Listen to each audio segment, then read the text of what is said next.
चीखना चिल्लाना नहीं चाहिए।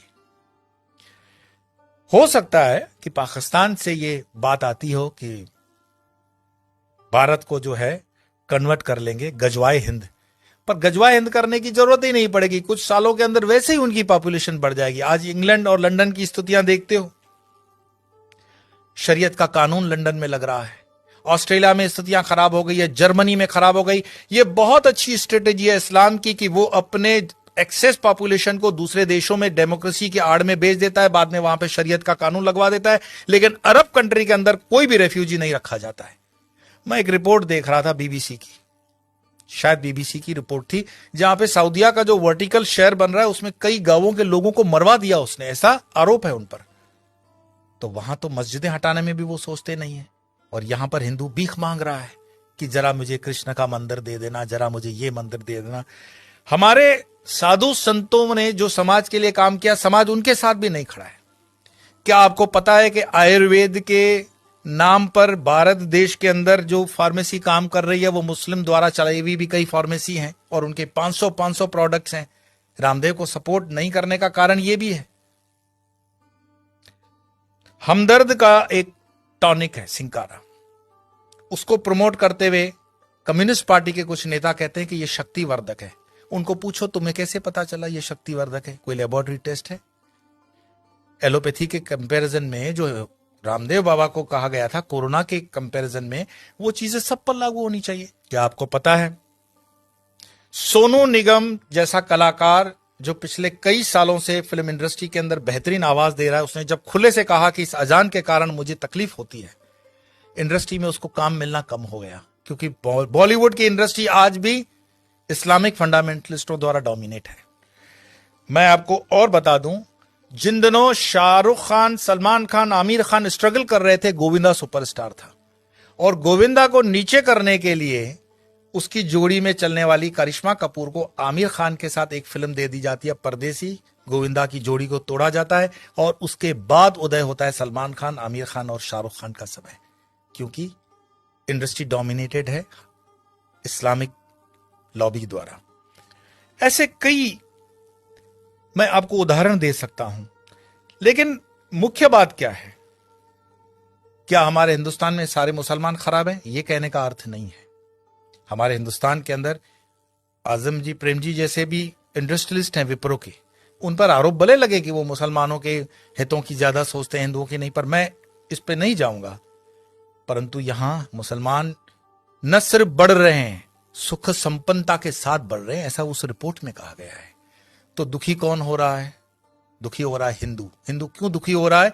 क्योंकि वो कर्महीन होकर के जीना चाहता है, और बेवजह की फालतू चीजों में वो अटका हुआ है। अपनी ना तो वो स्किल को डेवलप कर पा रहा है, और अपने हर छोटे छोटे उद्योग को छोड़ता जा रहा है। आज जब हम अपने आश्रम का भी काम करवाते हैं तो लेबर ढूंढने में हमें तकलीफ पड़ जाती है। देश के अंदर कोई बेरोजगारी प्राइवेट सेक्टर में नहीं है, लेकिन कोई रबिश होते हैं जर्नलिस्ट जो अपना खीसा गर्म करने के लिए, जनता को गुमराह करने के लिए अलग अलग रिपोर्ट्स देते हैं। देश के अंदर आज भी उतना ही रोजगार है, अगर युवान ठान ले तो बहुत कुछ कर सकता है, लेकिन जो आप जगह खाली करते हो वो दूसरा आता है। गुजरात के हाईवेज पे एक पूरी होटल्स की चेन है, वो चेन चलाते हैं चेलियास कम्युनिटी के लोग। चेलियास मुस्लिम कम्युनिटी है, और उनकी इतनी यूनियन होती है कि उसमें दूसरा कोई होटल नहीं खोल सकता हिंदू। मैं पूरे गुजरात हाईवे की बात कर रहा हूं, नेशनल हाईवे नंबर 8।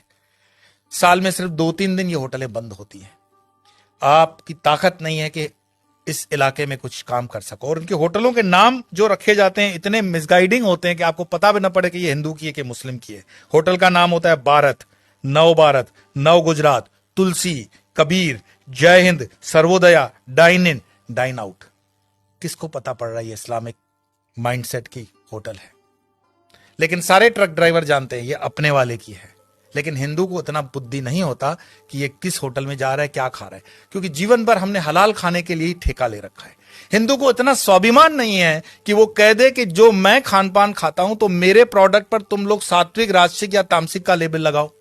भाई सात्विक है तो उसको ऑरेंज कर दो, राजसिक है तो उसको लाल कर दो, तामसिक है तो उसको काला कर दो, वेजिटेरियन का ग्रीन तो है ही।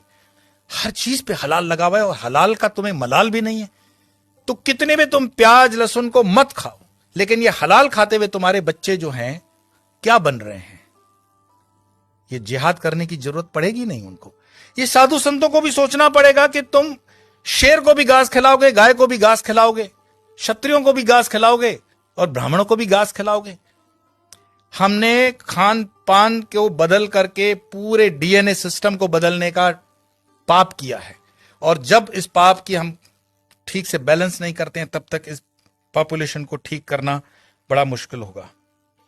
एक इंसान, ये वीडियो समाप्त करने से पहले मैं बता रहा हूं, एक इंसान जिसने अलीगढ़ मुस्लिम यूनिवर्सिटी का स्थापना किया था, सर सैयद, उसने सिर्फ ख्वाब देखा था पाकिस्तान बनाने का, कि एक ऐसा देश बन सकता है। एक टाइपराइटर और एक इंसान जिन्ना, जिसने देश बनाकर दिखा दिया, और यह चीज इतिहास के अंदर दर्ज है। क्या पता ओवैसी जो कह रहा हो उसको हम सीरियसली नहीं ले रहे हैं। अगर शाहबानू केस कोर्ट का इधर उधर हो सकता है तो राम मंदिर का केस भी राहुल गांधी तो बोले थे कि हम कर देंगे, ऐसा उन पर आरोप है, प्रमोद जी ने लगाया था। हिंदुओं को जागना पड़ेगा। कोई शंकराचार्य फिर से आए ना आए इसकी कोई गारंटी नहीं है।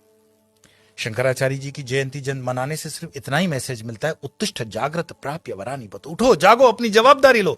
कब तक दूसरों के कंधों पे रहोगे कि ये तुम्हारी जवाबदारी लेगा? और धर्म का काम चेतना जगाना है। बाकी ये मेरा वीडियो मरे हुए लोगों के लिए तो है नहीं, चैतन्य लोगों के लिए। और चैतन्य जो सुन रहे हैं उनको लगता है कि आगे 2-4 चैतन्य है तो फॉरवर्ड कर देना, और मरे हुए लोगों को वीडियो देखने के लिए मैं कोई आग्रह करता ही नहीं हूं। आपके भीतर आपका सनातन जागे, भारत जागे, हिंदुत्व जागे। इसी प्रार्थना के साथ इतना ही, कल फिर मिलेंगे।